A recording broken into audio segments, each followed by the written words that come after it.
Hello, good evening, everybody.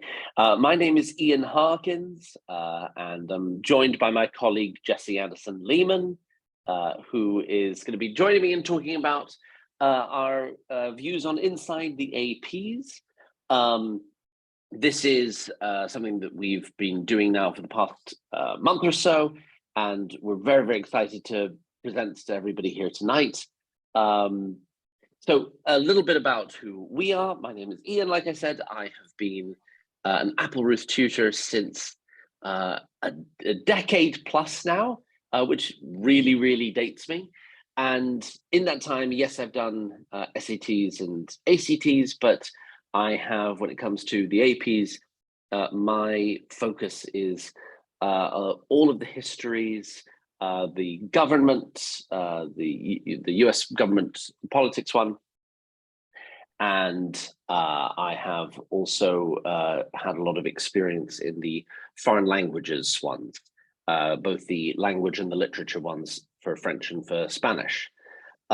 Jesse, my colleague, why don't you kick it off and introduce yourselves and give us the litany of things that you're able to tutor as well.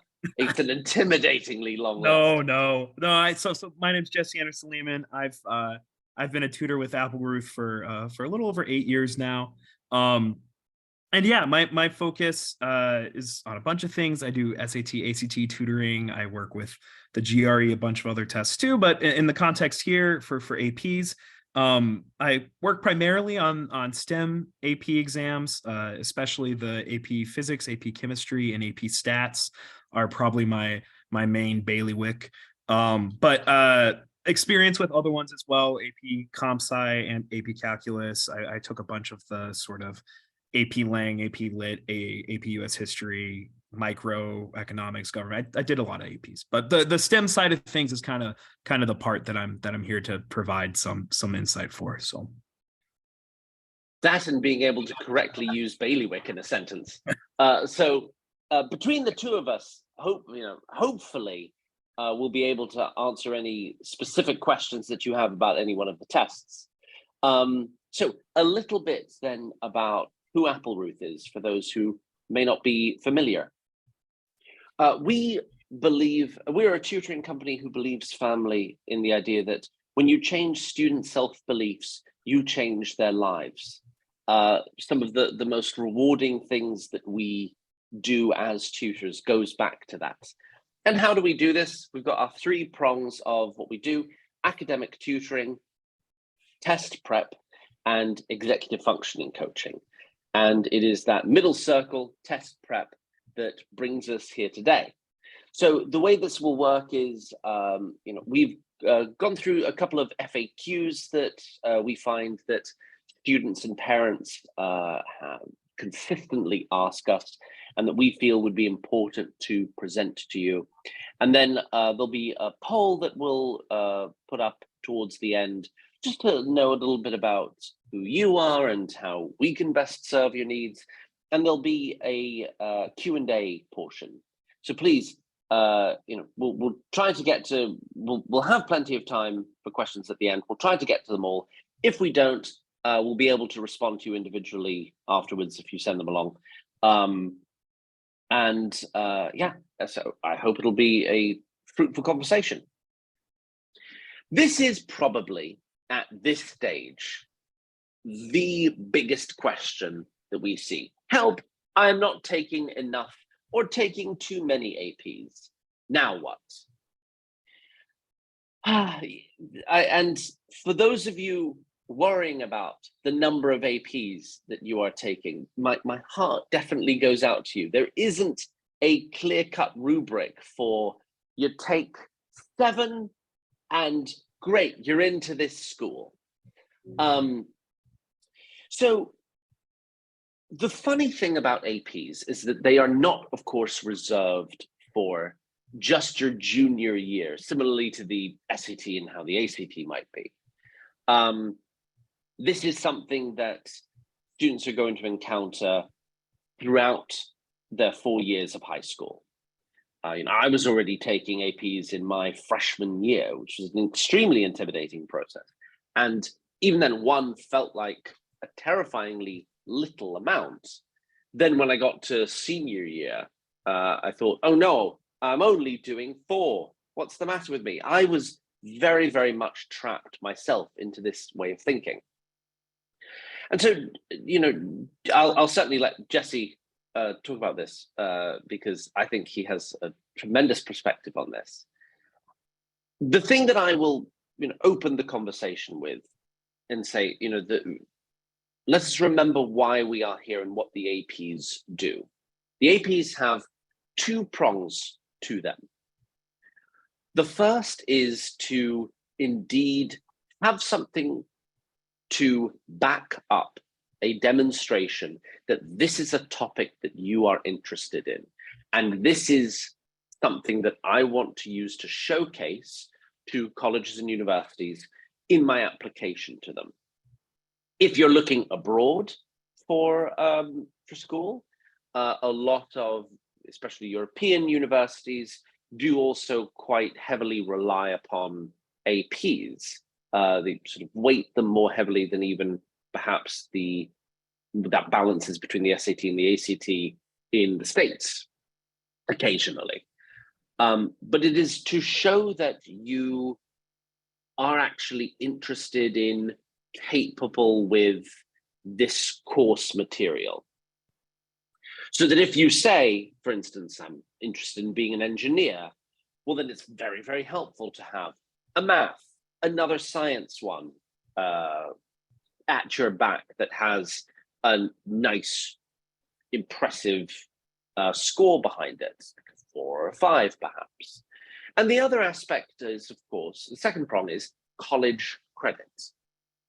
I can, if it's helpful to talk about my experience, I have tutored a lot of seniors for APs. These are people who have managed already to get into school, but they are taking this in order to earn those credits so that they can go on to a higher level, or perhaps they can place out of something so that they can pursue something that interests them more. In my personal case, I actually took enough APs that I was able to forego 1 semester of college and of university. So I was able to graduate 1 semester, or finish my graduation requirements 1 semester sooner than a lot of my peers. So I don't want us to miss that. Jesse, like I've tossed the ball up for you. I think you have some amazing insights into this question, and I've loved watching how you tackle this question when you're talking to parents and families. What do you say to this idea of like how to calibrate the number of APs that it's appropriate for a student to take? Yeah, I mean, it's tough. I mean, it's a balancing act. It's a matter of what you're interested in, and what you're doing is that you're signaling to colleges what your interests might be, right? And so if you're somebody who is interested in a topic, is willing to take the class, and is willing to put in the effort too, because it's a big commitment. I mean, AP exams, AP classes take a lot of work throughout the course of the semester. If you are taking the class, of course, that there is the possibility that you're also gearing up to take the exam without the class that's attached to it. And so there's other things to think about there too. But I encourage my students to think about, like, what is it that I'm interested in? When I go to gather together my transcript, when I go to send my application off, and when I go to write my college essay, what is it that I'm going to talk about? What is it that I'm going to be interested in? And what is the sort of narrative? What is the sort of story that I'm telling about who I am and where my interests lie? Because I mean, and this is not to be inconsiderate of the fact that, like, APs do get you course credit, and you absolutely do want to take enough to where there are stories like your story, Ian, where you get like a semester off. My experience, so I went to Northwestern, and at Northwestern, APs were able to kind of get you some distribution credits, but they weren't necessarily able to fill in for core classes and give you credit that would kind of get you graduating faster. It was more what I was able to do was kind of, free up some space for me to take classes that I was more interested in. And in the end, that was very useful for me because I pivoted majors and did a couple different things. I think everybody does a little bit of that in college, right? But yeah, I mean, this question of am I taking too many? Am I taking too few? The question is like, what is your experience? What does your day look like? How are you taking, if you're going to be trying to gear up to take like 5 AP classes and that's not something that sounds like fun for you in your junior year or your senior year, then it's balancing that idea of like, can I signal what's important to me? Can I take the things that are important to me? And also not giving up too much too, because I'll hear stories of athletes or band members or theater kids who are giving up opportunities to do other things in school. It's like, well, if theater is what matters to you, if band is what matters to you, if you're involved in athletics, then yes, school comes first, but those are the kinds of things that colleges are looking for too. So, there's trade-offs involved, and don't obsess about hitting a certain number. I would say, what you heard me list off all the APs. I would say I took too many. If I look back at my background, I would say that I probably could have done with not taking quite so many APs in the end. I personal appreciation for the shout out to the theatre kids. Thank you very much. I feel seen, Jesse. But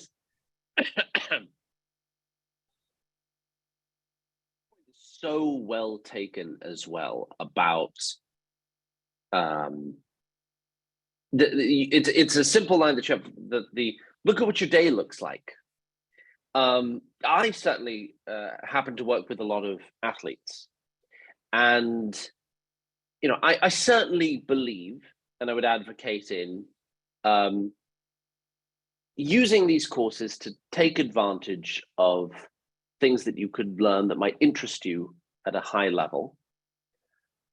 I'm not, though, going to suggest that you overburden yourself. If you are a committed tennis player, lacrosse player, soccer player, or especially whatever the spring sports would be, and you know that you are incredibly committed to this, and that is going to suck up your time, then overburdening yourself with APs is going to be counterproductive for two reasons. One, it's going to be very challenging for you to fit in the time to study. But second, what we also don't want you to do is to take away from your interest in all those other things that actually make you what you are as a student at the same time. I am very careful to try my best to calibrate any homework that I give so that I don't take away from what else that student can do. So I'll go back to the original thesis that I have is, again, the APs are part of a package that are meant to showcase who you are and what you mean to bring to the next stage of learning at college and university. Now that can change. You just heard Jesse changed majors like on a dime like that. And Jesse, like, did you start off? You took an absurd number of humanities ones, and then did something else, and suddenly you were a computer science major. Well, no, or something? I think, yeah, I had shared this with Ian before that I started off, there's a program at Northwestern called the Integrated Sciences Program. That's a really advanced 3-year kind of math and science intensive. It's designed to kind of prepare you for graduate work in the math and sciences. And within my first like couple of quarters, I wasn't really feeling that. I took a film class and I pivoted and ended up taking film classes and majoring in comparative literature. So of course it's funny, you go off to college and still this today, all the way to today, my career is built in the STEM subjects, but my major ended up being comparative literature, and I really enjoyed that. It was the best decision I ever made, was switching majors. So yeah, you got to be open. I mean, it's like, and that's why it's so important that like you follow your true self and you put yourself down on paper, because ultimately when colleges go to accept you, they're accepting a person. And applications are much more successful when those people are legible, when they make sense, when it's clear that that you weren't somebody who just tried to check all the boxes. That sometimes that can turn into a situation where a college doesn't recognize who you are in the same way. And certainly Northwestern had the willingness to kind of accept me and let me be who I was, and that meant that I did change quite a bit. I took classes all over the college, but it was a great time. So Comparative literature major, like that, talk about a reveal at the end. yeah. Which actually brings us nicely into the next topic that we want to talk about. So another question we get: how do I know if my AP class is on track for the exam? I think if you are here spending an hour on your Monday evening listening to us, it is because you are one of these people who wants to say now, okay, the APs are for me. How do I calibrate the level of my preparation, if you will? Jesse, I led the last question. Would you like to lead us off with an idea of like, okay, what are some things that I have agency over now, rather than just turning up to class and doing what the teacher says? Right, because I mean that's sort of the first thing we should say is that this varies a lot, and the College Board has made efforts to kind of standardize AP instruction, but they also are very cognizant of the fact that like teachers have autonomy in their own classroom, and sometimes certain classes move faster or slower, and especially especially if you are in a class that instead of AP is really more like an advanced topics or a class that's not necessarily geared directly to the AP, then like there's many different paths and many different many different tempos that a curriculum can take.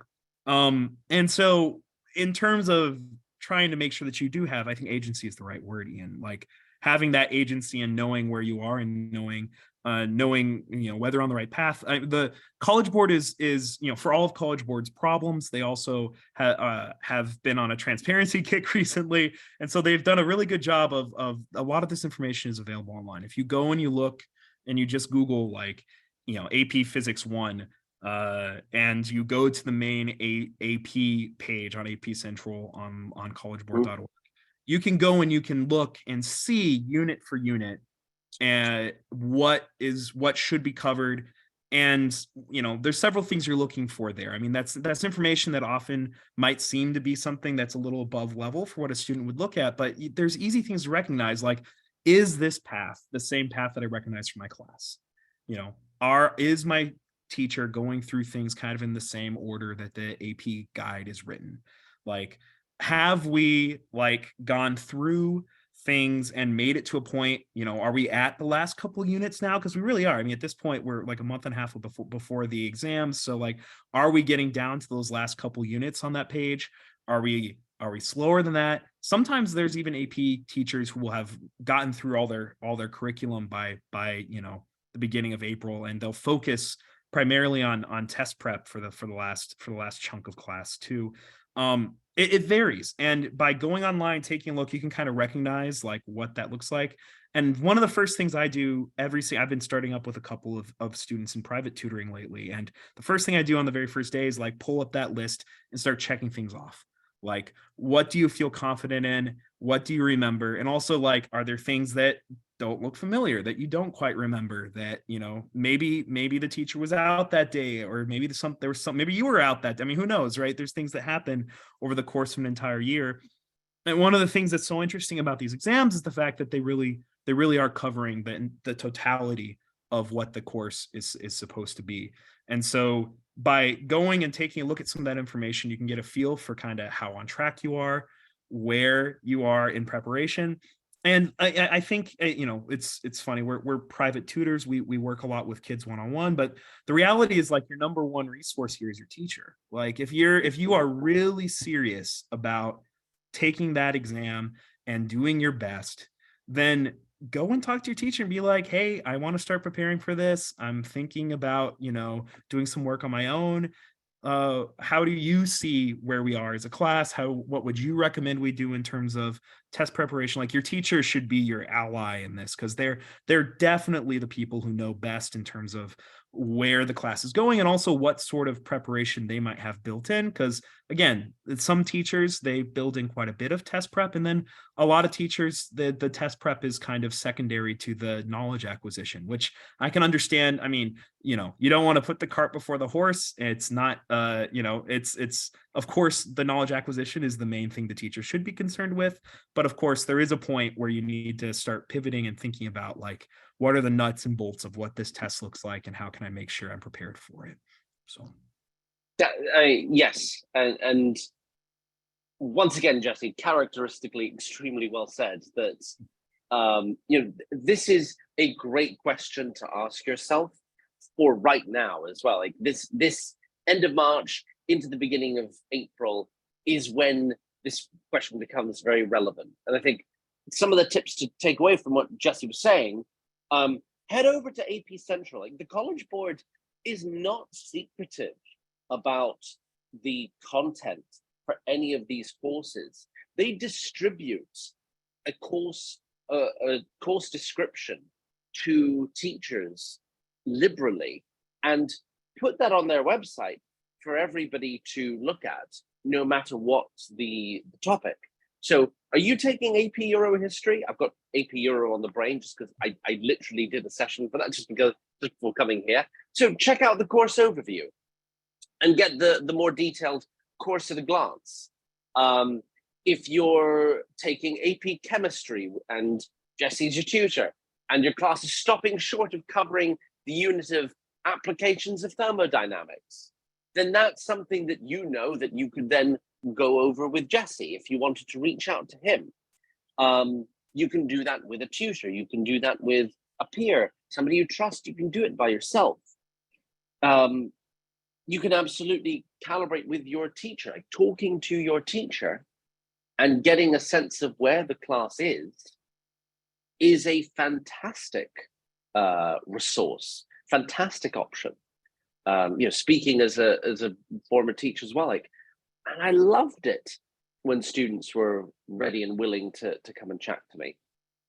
And another layer that, if you're at this stage and asking yourself this question, something else to maybe include is practice tests. Practice tests are very, very easily accessible. You can't surf the internet and search APs without bumping into a practice test for whichever one of these ones that you're interested in. Take one of them. If you want to get a sense of how well you know the content and how prepared you are for whatever the format is, take a practice exam. Score it, even if it's an essay. They have points very, very easily. They have the sort of interpretation of how to allocate the points for easily available.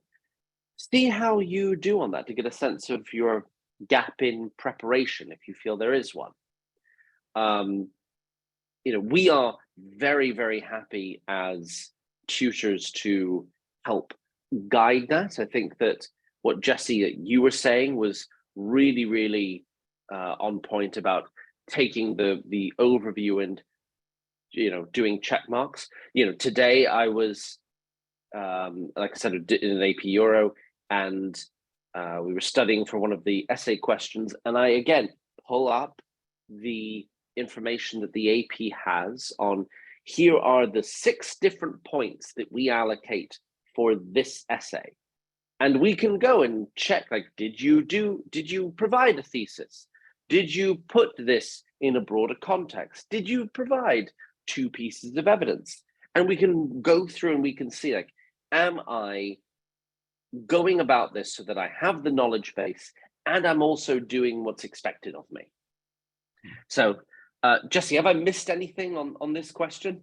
I mean, no, that's a really good point there, because it's it's knowledge game. You want to have things you want to have as much of the content learned as possible, but ultimately it's also about learning the genre of the test and learning what type of test, because AP exams are a very particular type of test. They are structured in a very particular way. Familiarizing yourself with what that structure looks like, experiencing what AP style questions are like, because again, there's teachers who will use AP bank questions all the way through their class. And then there's other teachers who will kind of ramp up more to that later in the semester. So, familiarizing yourself with what those questions look like, and then also not being scared to, like, if you go again on AP Central, you can check on like scoring guidelines. You can also see sample responses, and you can start to look and see, okay, what do successful responses look like for these types of questions? And by familiarizing yourself with this weird style of exam that is the AP exams, you can start to get a sense for, like, not only has my AP class prepared me for the content, but also has my AP class prepared me for AP style examination. And certainly if you're somebody who's in a situation where you are not taking an AP class, where you're trying to study up to taking APs, then that's all the more important for you to get yourself, dip a toe in the water and try it out right away. Because again, you need to have some exposure at this point, like the month and a half mark out, have some exposure as to what these exams look like, and start experiencing what those questions look like and how to best respond to them, because they vary from test to test too. There's some things that are in common, but there's also certain target areas that individual APs have focused on. So yeah. Yeah. Brilliantly said, mate. How should I plan out my study program? Yeah, so once you perhaps know your baseline from doing one of these mocks, once you have had that first session with Jesse and you have ticked off, here's what I feel confident on, and you've put like a little squiggle mark next to, oh, here's what maybe we should cover, that is an appropriate time to start to build out a study plan. And it is helpful to do that with the AP Central resource right next to you as you do that. Because this is the time where you can go through the course unit by unit and say, where do I feel strong? Where do I feel more work? How much more content is there to cover perhaps that our teacher has not yet gotten to? And if you're starting now, sort of late March, early April, that's a really, really good time to try to do this. Allow some slack in your plan to allow for the hectic nature of the end of the year anyway. I always feel like the spring semester has its challenges. Suddenly getting ill all the time, which happens to me every single March and April. And decide, like, who as well do you want helping you? Do you want a tutor? Do you want to form a study group? Do you want to wall yourself off and do it all by yourself? There are different ways that work for different people. But if you are studying for an AP, it's an important question to start to ask yourself, not just, okay, when am I going to study, how much, but how am I going to?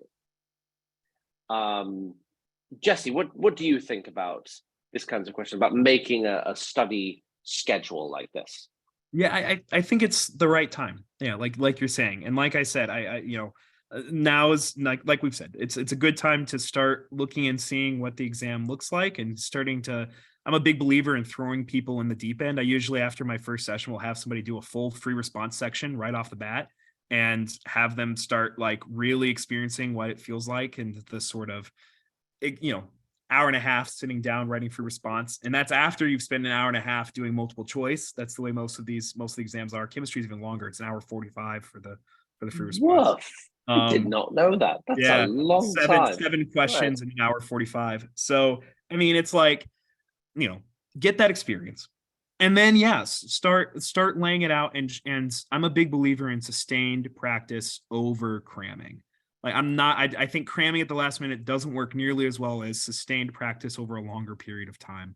I think not only does a sustained practice over a longer period of time have better outcomes, I also think it's less stressful. I think that it can teach a lot of lessons to high school students about keeping to a plan and kind of building up that experience. I I'm a big believer in starting with what College Board has given us. Even if it feels like it's a little technical, even if it feels like, I will warn you, if somebody goes and looks at the course and exam description, it's usually over a couple hundred pages long. That looks like a lot, but again, they've tried to make the website in such a way that if you go to collegeboard.org, you can start to get a sense for the way that a class is organized and also get a sense for how the exam is organized. And then from there, your paths are multiple. I mean, there's multiple places you can look on YouTube. I mean, Khan Academy, the AP themselves. So right now, the AP YouTube channel on YouTube is starting to do their sort of intense review, and you can find the last couple of years worth on there too, where they go like they'll spend like an hour per video digging into a specific free response question on a specific topic with an actual AP teacher who's going through and helping students understand like how to answer that question and get the maximum points and understand what's there. Same with, I mean, generally we recommend the Barron's Guide as another resource. There, I mean, you can go and find other ones too. Barron's just happens to be the one that we've had the most success with, and it's the one that we tend to recommend for whichever topic you're interested in. You can, and again, yeah, you can get help from your teacher. You can get help with friends as a study group. You can get help from a tutor. And the main thing that I would encourage people to kind of benchmark their progress with is, again, looking at scoring guidelines on the free response side of things and really looking for making sure that you are getting the points in whatever format that may take. Most of the time, it's not a matter of do I know it or not? Do I get all the points or zero of the points?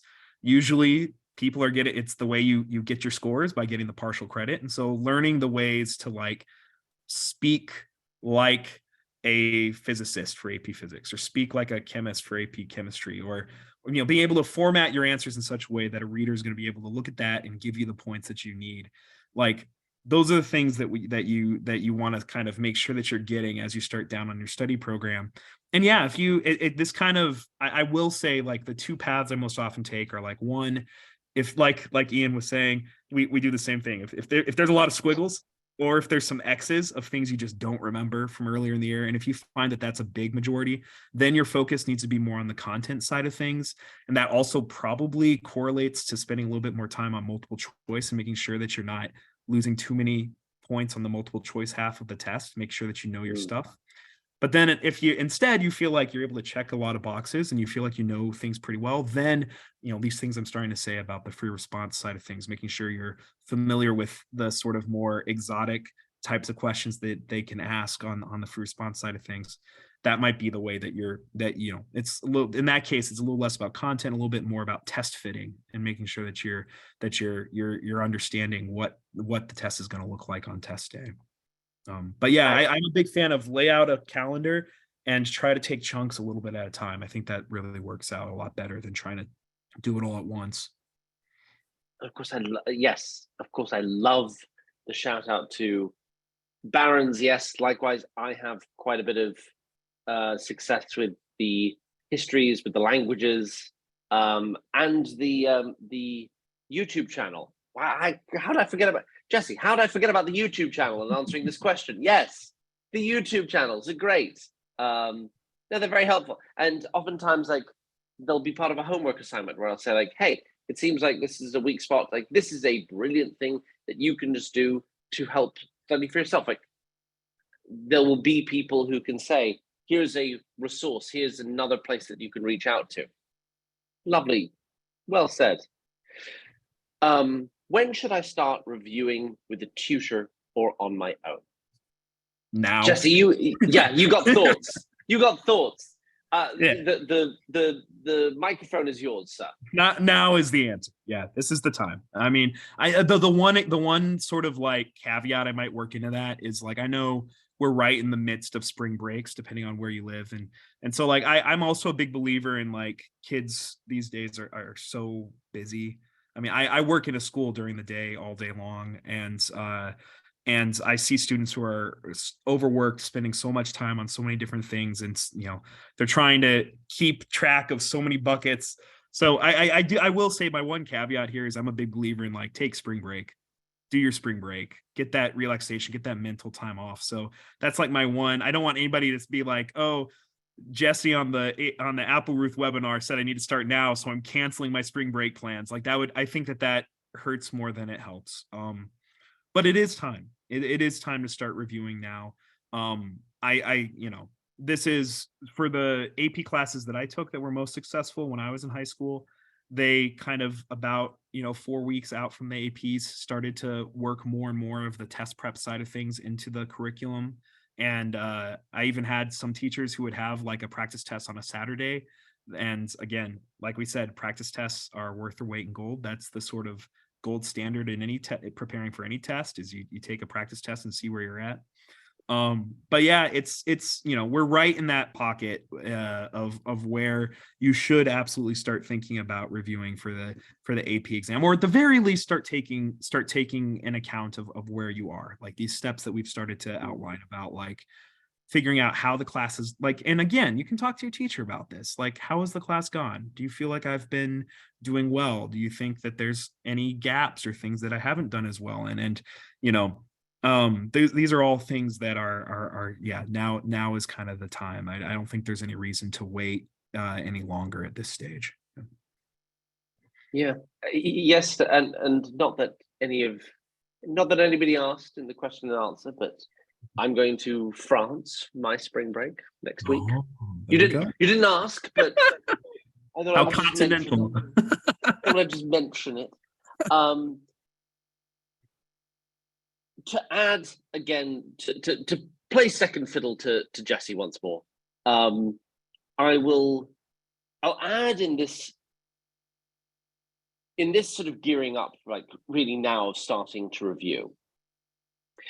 I feel, and Jesse, you tell me, like, because we've sort of mentioned this without mentioning it. There are two prongs to really start to consider now. Number one is indeed the content. Like, there is stuff from way the heck in September, when students for the history were maybe just learning how to spell the word Renaissance. And now is like really like a head scratch of like, oh goodness, like, what was, why was Florence important then? What was Siena doing in response?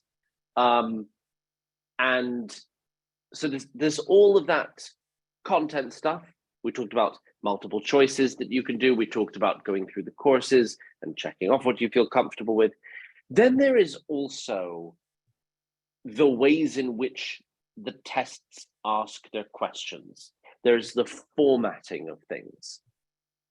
Different teachers, and we want this. This is a good thing, but different teachers ask their test questions, conduct their exams, dole out homework assignments in different ways. Like I said, we want teachers to do this. We want teachers to be able to find assignments that they think inspire students and frankly inspire them as well. Now is also the time, like, to help tailor yourself and know what it is you are going to be asked. Like, the AP Spanish language has you respond to an email. You have to know how to write an email. What an odd, specific thing. You have to know different greetings and sign-offs depending on how cordial or formal it is. Like, what a strange activity that we all have to do. Boy, I hope I feel prepared for that. So it's not just building up the vocabulary, it's knowing, like, there aren't going to be any surprises waiting for me. And this is again, a lovely layer to start to factor in. So, again, I'm sorry, I've got AP Euro on the brain. Has your teacher factored in document-based questions, for instance, in homework assignments? Are your tests for AP Chem doing like what Jesse said? Are you having to sit down and do 7 questions on the trot in 90 minutes? Sorry if I got the format of that wrong, Jesse, but but do you feel comfortable doing this? Kind of in a certain sense, and a test of endurance that this is. Yeah. Is there anything else I should add, Jesse? No, I mean, to add another example, like AP Physics is wild because they like literally will tell you like one of your long free response questions is a qualitative quantitative translation task. One of your long free response questions is an experimental design. One of your short free response questions is going to be a paragraph length response where you don't do any math. You have to write out everything longhand and do a paragraph about why this physics works the way that it does. And That's then crazy. there's two short free response questions on top of that. So knowing ahead of time what's the specific types of questions that can show up, it varies a lot from test to test. And that's one of those things that, again, just a little bit of exposure and a little bit of understanding ahead of time can help prepare you and put you in a position where you know what's coming. Yeah. You're watching me live, folks, learn about the AP Physics format. What are AP graders looking for?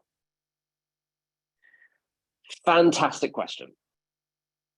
And one that it is reasonable to ask and difficult to answer. Webinar last year where I hosted 2 AP graders, and in different ways we asked them the same exact thing. They are the way that the APs are graded is pretty wild. They all in this last one, they talked about how they all congregated in Kansas City. Kansas City was just chosen because it's a geographically centrally located city in America, so that everybody could get to, that has a major airport. And they're all put all of the graders are put in a giant room where they are shown the sort of breakdown of what the questions were and what the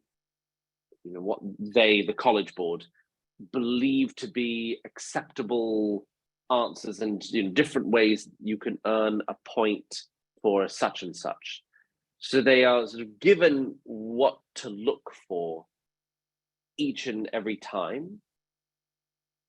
And that said, what they did stress was that there's still room to grow, room to give new answers. That is so true for the AP histories and the AP Gov in particular.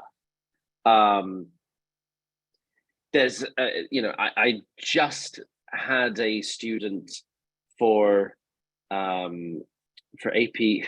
This is becoming a punchline. I just had a student for AP Euro who tackled a question that I have been assigning for years and just gave a completely fresh and correct answer. It was about consumerism in the 1850s until the outbreak of World War One, and how did this manifest? The guy talked about sports and pointed out how, like, hey, leisure was on the rise, and tennis and rugby and cricket and the Olympiad were invented now. And I was like, that's a brilliant answer. Yeah, you're right. An AP grader would definitely appreciate something like that, even if it's not on their sort of little PowerPoint presentation that they all have to do. They are looking, though, if we have one hard and fast rule that Jesse and I have spoken about,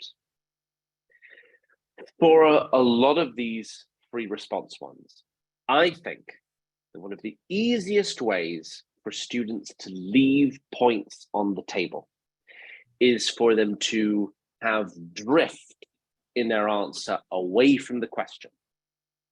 You have got to answer the question that is asked of you. And if at least you walk away from this session not having heard anything else I said, please remember at least that, is that you've got to pay attention to the phrasing of the question and make sure that you are answering it and all parts of it. Jesse, what do you think? Am I on the mark somewhat here? Oh yeah. I mean, yeah, you've got to read the question and read it carefully. You've got to be familiar with the way that points are kind of doled out. And so make sure that you're hitting each of the points kind of along the way that the question is asking for you to provide. And then, yeah, there's this space of like, I always tell my students that you want to make the grader's life easy. You want to present things to them in a way that is clear and precise what you are saying, and that it is communicated in a way that is typical for whatever discipline you're taking the test in. And so, being able to write out in physics things in a way that a physics teacher is going to be able to read and understand what you're writing, and also being able to explain it in the sort of genre of how a physics class is taught and how we speak about physics is really important. And same in chemistry. Statistics is the worst. Statistics is the one that's like, statisticians have their own way of talking about anything. And if you don't introduce the right degree of uncertainty into whatever you're saying on a given question, then you can get everything right and still get it wrong. Because if you make a statement about what statistics is telling you that's too strong, then that's not what the statistics is actually telling you. Like there has to be a certain degree of uncertainty in any statement that you make in AP Stats. So like there's a certain amount of like making sure you hit your points and making sure you show that you understand the sort of knowledge, the breadth of knowledge that has been provided, but you also need to be able to convince the reader that like you do get this and that you can talk about it and that you can present the information in a way that's clear, concise, and easy to read. That's if you're aiming for the highest possible score, right? That's a pretty lofty goal to sound like you're a physicist when you've only taken physics for 1 year. I'm not, but my point is that, this is the way in which that you can communicate effectively what you know. The graders want to give you points. They really do. They don't, they want to be able to understand what you're saying and give you credit when you accomplish a task that was laid out in front of you. So trust that and put yourself down on paper in the best way you can. And then the rest will come from there. Is it true, Jesse, I hear that for the AP Stats, there are some averages questions that are pretty mean with that. I'm not going to respond. I'll shut up. So yeah, that's the only appropriate response. So again, thank you, folks. So we're getting into the Q&A portion now. We're going to throw up a quick poll so that we can, again, know a little bit about you and who you are and how best we can serve you. So go ahead and answer that. And we've, in the middle of this, had questions pouring in. So just to remember, again, we are Applerouth. These are the things that we offer if you are one of those people who's interested in working one-on-one or going to a final review, which we also run. It's really, really easy. Please find us at applerouth.com/AP, and you can have all the advice you would like, really. So on to the Q&A portion. We've got some really, really good ones here. So I see there's a specific one about computer science. I'm taking computer science. I'll bundle two questions that we've gotten, and Jesse, I'll throw them at you. I'm taking computer science as a freshman and haven't learned much in class. So what would be the best way for me to learn or review comp sci? And another one is there a free response to the computer science principles exam? Yes, so I can answer these to a certain degree, and then some of this I can't necessarily speak to because I haven't worked directly with the computer science principles class.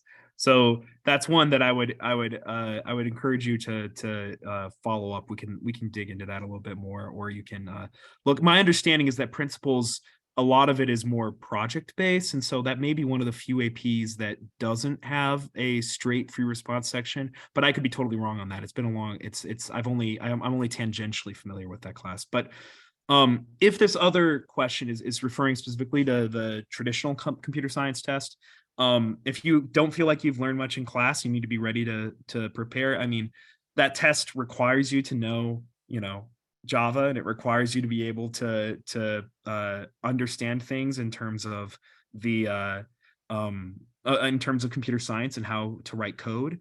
It's you need to be prepared for that. It's a test that does have some pretty specific preparation.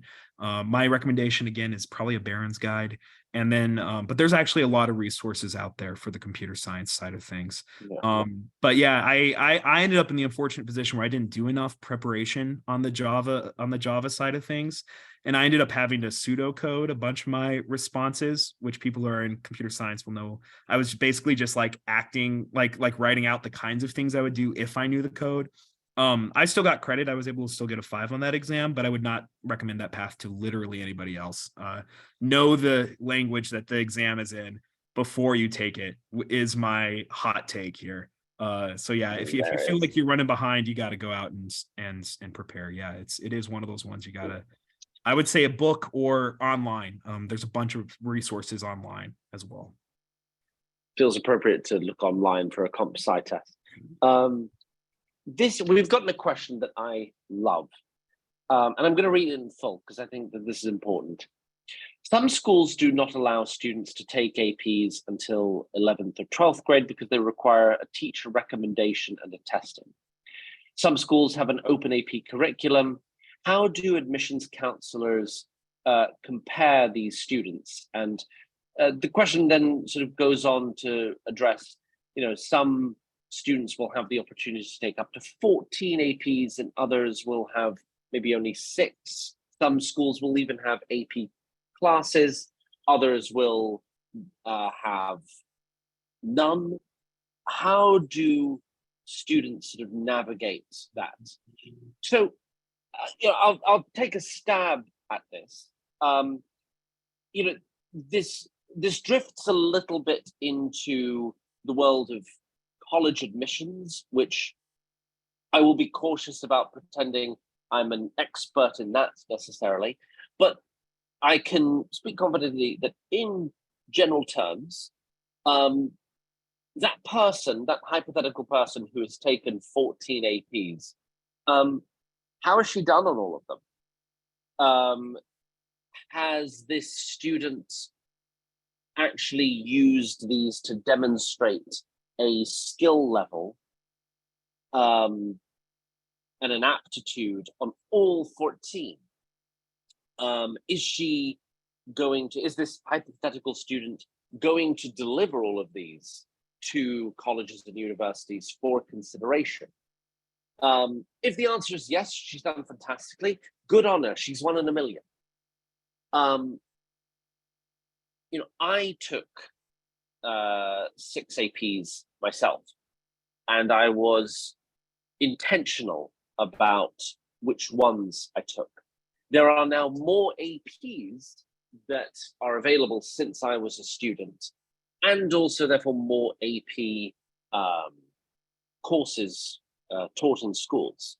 Now, that said, Harvard is very intentional on its admissions website that it says, what we want to see in this respect is that you have taken advantage of the opportunities around you. They will know from your high school whether it is a place that offers 14 AP classes, and how different that is if a student went there and took 6 APs versus a student who didn't have those opportunities in his school and yet took 6 anyway. That tells, as Jesse was saying at the beginning of this, a different story. So I do go back to, what are the reasons that you're taking an AP? Is it just to showcase how much you know? In which case, if you are that person who can do 14 and burn out 4s and 5s, well done. But if you are being intentional and you are building out an entire profile of yourself as a student, I think that that I see far more success personally in your health as an academic in targeting, even if it's 8, that's quite a healthy number. APs that you'll take over the course of 4 years. Jesse, what do you think about this one? Yeah, I mean, the short answer is no. The student does not need to self-study to take a bunch of extra AP exams if they are not offered. Work within what opportunities you have, and don't feel like you have to be in a position. It sounds like comparing 14 AP exams versus 6 AP exams, that there's some quantitative difference there, and the reality is that there is.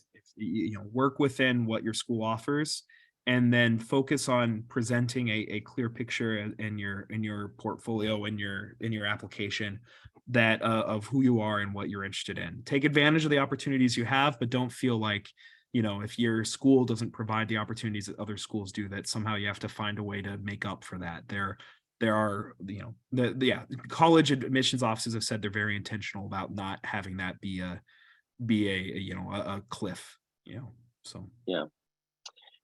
There's a question here that might be a brilliant one to end on if we don't get to another. Jesse, how do you deal with test anxiety during the AP exams? Yeah, it's a good question. Because they're stressful, and they're stressful in a way that's a little different than like SAT and ACT. There's this understanding that if you don't quite have the best day on the SAT or the ACT, that you're going to have the opportunity to take it again. And it can be stressful to recognize that, like with AP exams, you've like worked a whole year, because in most cases you go to take the test, and that's kind of your one opportunity to take the test and get your score down on paper. And it's tough. What I tell students is like, this is one test, and you are not a test. You're a human being. You're a person. And not only that, like colleges are not admitting a test score. They're admitting a human being. They're admitting a person who's going to be there, hopefully for 4 years, and who's going to do a bunch of different things. And what you can control is your preparation. What you can control is making sure that you are in the best place leading up to it, and that you have a positive mindset, and that you've focused on making sure that you're just going to take the opportunity and do the best with it that you can. But what you can't control is sometimes things happen on test day, or sometimes you have a test that doesn't turn out exactly the way that you would have liked to. Just remember that that's not the end of the story, right? And in fact, I've had multiple students who, like, if they've struggled and prepared for something and then still felt like they didn't get as good of a score as they want to, that's exactly the kind of thing that goes great in a college admissions essay. If you're thinking about like, what is something that you have struggled with in college, in high school, what is something that you have needed to work on, you can talk about that piece and that struggle, and what you've kind of put forth there. Just remember that, again, positive mindset, show what you can, do the best that you can, and then when you're done, it's done. I mean, there's something freeing in that too, that once you take an AP exam, the score is kind of down on paper, and you kind of go on from there. It's everybody recognizes that there's not an expectation that you're going to get all the APs on the face of the planet and get 5s on all of them.